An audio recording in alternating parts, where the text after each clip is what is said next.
DreAllDay.com. 25 reasons to quit worrying. Let go of fear, anxiety, and stress forever at DreAllDay.com. Dre Baldwin, DreAllDay.com. Topic of this video is what to listen to and what to ignore. We hear a lot in life. You're listening to me talk right now. There are people on every social media platform, every app you got on your phone sharing their information, sharing their experiences, showing you their lifestyle, whatever the situation is. A lot of things we could pay attention to in life every single day, and a lot of things that, because the human brain can only focus on one thing at a time, human brain does a great job of filtering out a whole lot of stuff that is around us, but we completely ignore it, not because we're trying to ignore it, because we have to, because we can only focus on one thing at a time. So I'm here to give you some tips, some advice, some strategies, some principles on how you can decide what to actually listen to and what to actually ignore in life. Who knows, maybe I'll be one of the things you decide to ignore, but I'm gonna give you the information anyway. You can decide for yourself. First thing I want to ask you is, how many people do you know who are successful? Let's do it on a percentage basis. So think of all the people you know, of all the human beings that you know. You can identify them by their name and their face. You don't have to know everything about them, but you know their name and you know their face when you see them. What percentage of the people you know would you label successful? Come up with that number for. I want you to put that number in the comments, because I'm really interested to know this. What percentage of people that you know are successful? Is it 0? Is it 100? Is everybody you know successful? Half? 20%? 5%?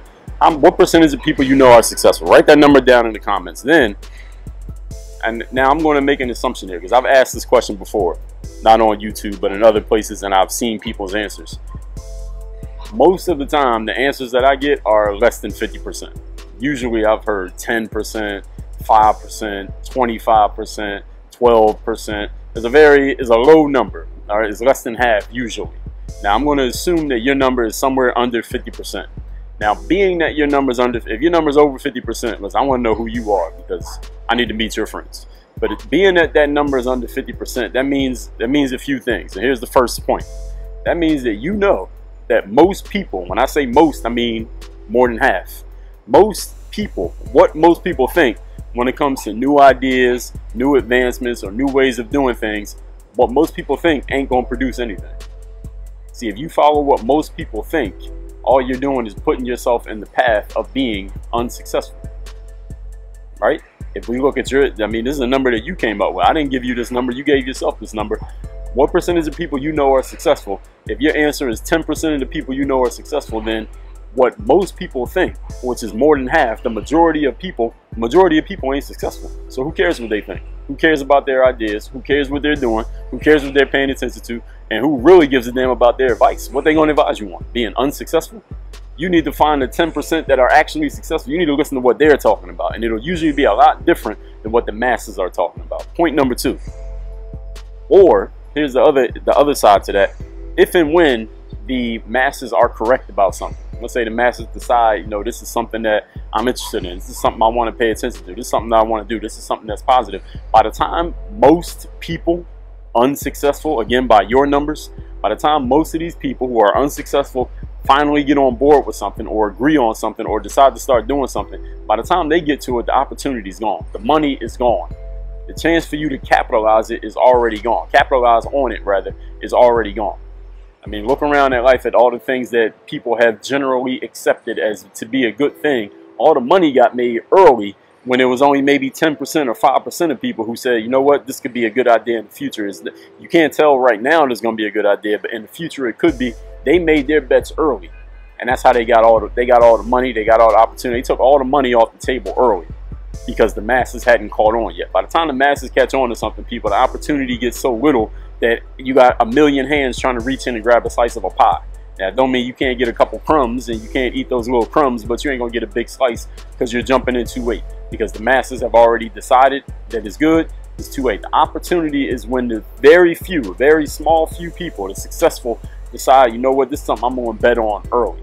A good example is, I talk about investing in yourself. It's something I talk about all the time on my stories and Snap stories, Instagram stories, and on my podcast. A lot of people don't want to invest in themselves because they don't see what they're going to get for it. They like, or why do I have to pay for this thing? This is what unsuccessful people say. They say something like, well, why do I have to pay to get knowledge. Somebody will reach out to me and be like, Dre, I want to talk to you on the phone because I want to ask you some questions. There'll be some stupid ass questions about something that I've already shared on the internet for free like 3 years ago. But they'll be like, I want to talk to you on the phone. And I'll be like, all right, yeah. And I'll give them a link, and they got to pay to get on the phone with me. And they'll say something like, well, I got to pay to get on the phone with you. Like, yeah, motherfucker.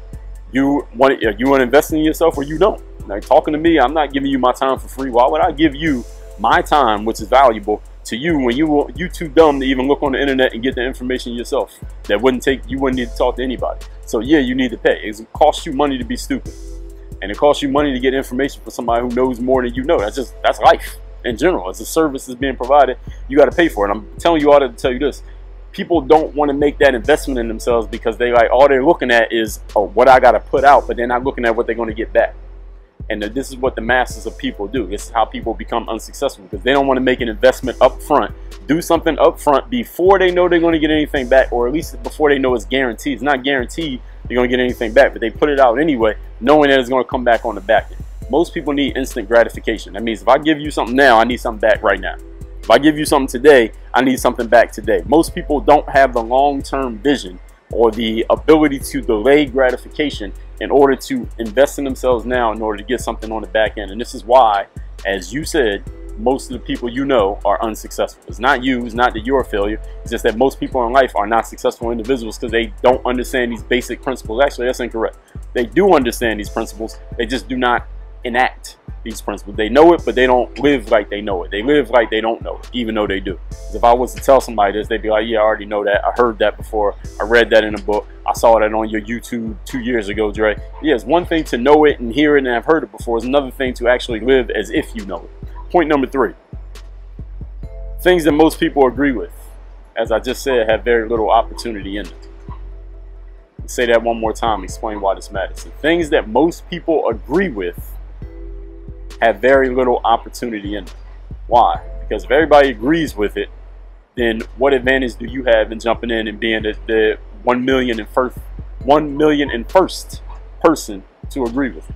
See, it's when you agree with something that most people disagree with, that most people say, you know what, I don't know about that. Most people are like, I never heard of that. That sounds like a dumb idea. Who's ever done that before? What reason do you have to think that's going to work out? Those are where the opportunities are, people. When you decide on something that most people don't think, that's what separates you. I tell people all the time, you want to build a brand, the number one thing you got to do is describe yourself in a way that nobody else can say the same thing. Then you stand out. Now, when you first do this, you're going to be the only one saying it. Nobody may even buy into it because they're like, who are you? Never heard of you before. I never bought nothing of yours. Like, you're not famous. But you're separating yourself. And if you keep that, if you stay on it and you stick to it and you do it long enough and you keep providing value, eventually you become that person. And then everybody agrees with it. And who's going to make all the money off it? Who's going to get all the value from that? You, the person who was the early adopter, the person who jumped in early. Understand that all of opportunity in life, all opportunity in life is in the things that most people won't do, won't listen to, or don't care about, or they just decide, you know what, that's not important. I'm not even going to think about it. That's what an opportunity is in life. So when you're thinking about what to listen to in life and what to ignore, what to pay attention to and what not to pay attention to, think about what is separating you from everybody else. Because if all you do is what everybody else is doing, you're going to end up like everybody else. And again, going back to my original question, what percentage of people do you know are successful and what percentage are not? So if you're doing what most people are doing, you're becoming like those people who ain't successful. Again, by your own numbers. You need to marinate on that today. Work on your game. DreAllDay.com.